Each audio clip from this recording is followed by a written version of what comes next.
stranded more than 1,000 miles away. A local high school baseball team ends up spending thousands of dollars in fundraising in a desperate attempt to hitch a ride back home. Yeah, this after one of the nation's most notorious airlines left them in a bind. 7 investigator Jonathan Carlson here now with the story you'll see only on 7. Well, Spirit Airlines was just ranked this week as America's worst airline for customer satisfaction. Right on cue, the Northville High baseball team has their own nightmare to share.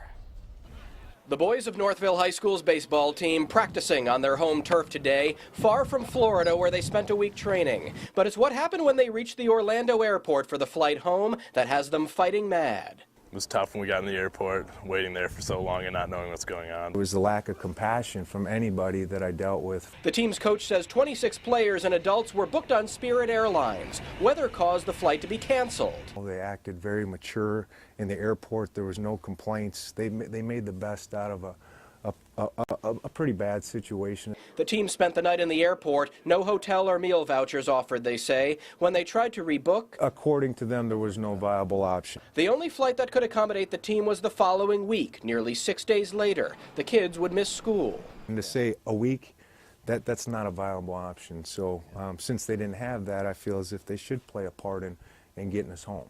I still feel like there is a level of responsibility you should have. The team ended up paying about $12 grand to charter a bus to drive them 21 hours back to Michigan. That money coming out of the team's hard-earned fundraising funds. One of our mottos is, do the right thing. And I feel like, in this situation, Spirit could have done the right thing. Although they're hoping for some more action on Spirit's part, the players are keeping a good attitude. I think we saw it more as a bonding experience than anything, A lot of us became a lot closer. Good group of kids. Well, Spirit did refund the return portion of the tickets. However, they refused to refund the baggage fees. The team feels the airline should cover the cost of the bus trip home. I contacted Spirit tonight. They told us, too bad. Weather delays aren't their fault, and they're only responsible for getting you back home on their airline, and it doesn't matter when. Wow, those are harsh words. Luckily, they had the $12,000 in fundraising dollars to get them back home. Well, it took a lot of phone calls and a lot of people with connections to try to get the bus, get the drivers, and to try to get these kids home. All right, well, Spirit not working their way up that list this week. Nope. All right, thank you very much. You bet. All right, next week.